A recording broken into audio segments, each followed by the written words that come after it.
Првите 100 дена од мандатот на Костадин Костадинов поминаа во популизам, сликање и безидејност. Додека од ветените капитални проекти нема ниту трага ни глас, неколку пати крпењето на истите дупки по улиците се прикажува како градежна офанзива.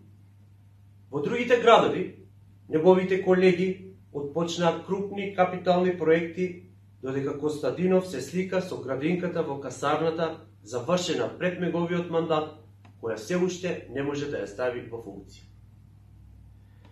Иако представен како амбициозен градоначалник, кој за првата година ветуваше крупни проекти, да подсетиме, парк на местото на Пазар Чешав, нов археолошки и историски музеј, Боемски парк, парк Шума, нова противпожарна станица, пат кој ќе ги поврзува Сачево и Видовица, углана, киносала, подземни контейнери, а од сето тоа нема ништо.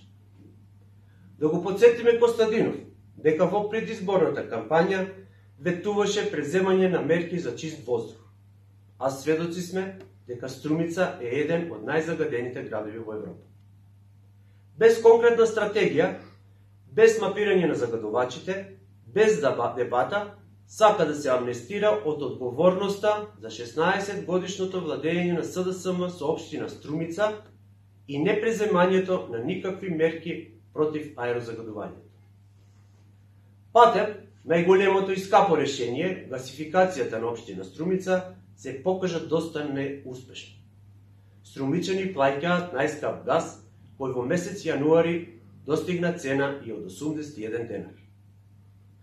И додека во својата програма ветуваше дека Струмица ќе стане земјоделски, економски и младински центар, во последното свое интервју најави дека Струмица ќе биде центар за производство на канабис.